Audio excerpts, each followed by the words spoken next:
అయ్యో! మేము వెళ్ళినప్పుడు ఇలా జరగాల? ఏం జరిగిందో చెప్తాను. మేమైతే ఇప్పుడు వేములవాడ టెంపుల్‌లో ఉన్నాము. 2 ఇయర్స్ బ్యాక్ మా అత్త వాళ్ళు, మా ఆడపడుచు వాళ్ళు అందరం కలిసి ఈ టెంపుల్‌కి వెళ్ళాము.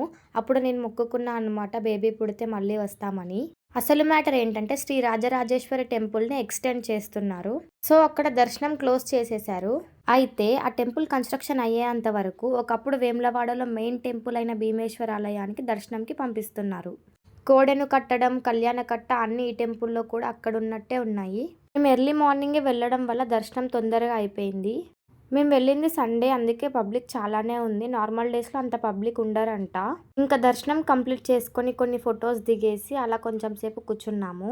టెంపుల్‌లో కూర్చున్నామంటే కంపల్సరీ కొబ్బరి పలగొట్టుకొని తినాల్సిందే. ఎందుకంటే వి ఆర్ ఇండియన్స్ కదా! ఇంకా ప్రశాంతంగా ఒక 5 మినిట్స్ అలా కూర్చున్నాము. ఈ ఒక్క టెంపుల్‌కే కాదు, మేము ఇంకో టెంపుల్‌కి కూడా వెళ్ళాము. 1 డేలో చాలా జర్నీ చేశాము. మా డే మొత్తం ఎలా గడిచింది, అక్కడ ఏమేం చేశాము, ఇంకా ఏ ప్లేసెస్‌కి వెళ్ళామనేది నెక్స్ట్ వీడియోలో చెప్తాను. Bye guys, wait for the next video.